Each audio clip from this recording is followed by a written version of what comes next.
अस्सलाम वालेकुम वरहमतुल्लाहि वबरकातुहू। दोस्तों, मैं हूं मोहम्मद उमर गुजर और आप देख रहे हैं क्लियर डिफेंस।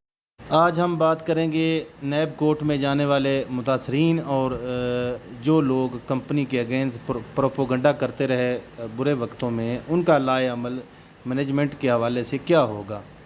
तो ये बात आप सब लोग बखूबी जानते हैं कि राजा साहब ने उनके बारे में ना तो उनको बताया है कि राजा साहब ने कि ना तो उनकी आईडियाँ ओपन होंगी और ना उनके अकाउंट कोई वेरिफिकेशन का सिस्टम में कोई उनका अमल दखल होगा। सिक्योर रिनेक्स से वो बड़ी ज़िम्मा हैं और नैब उनको आज दे दे कल दे दे, जो उनका रास्ता है वही उनके पास एक ही ऑप्शन है कि वो नैब के थ्रू ही अपना जो उनका सिस्टम सीधा हो वो वहीं से कर सकते हैं। नैब आज करे, नैब का एक प्रोसीजर है, सबको पता है कि नैब अपना फ़र्द जुर्म ऐद करेगा, फिर केस चलेगा, फिर हुकूमत पाकिस्तान अकाउंट ओपन करती है, उसके बाद उनको अकोमोडेट हुकूमत करती है नहीं करती, ये उसका अपना जो है ना उनका दायरा अख्तियार है हुकूमत पाकिस्तान का।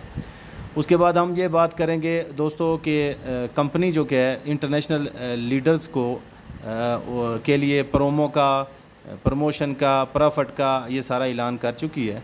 तो अब क्या हुआ है कि अब ये लोग ये प्रोपोगंडा कर रहे हैं कि हमें क्यों नहीं दिया जा रहा।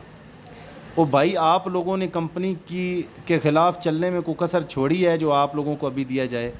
कौन सी ऐसी जगह है जहाँ पे आप लोगों ने मैनेजमेंट के आगे, सीनियर लीडरान के आगे रोड़े नहीं अटकाए?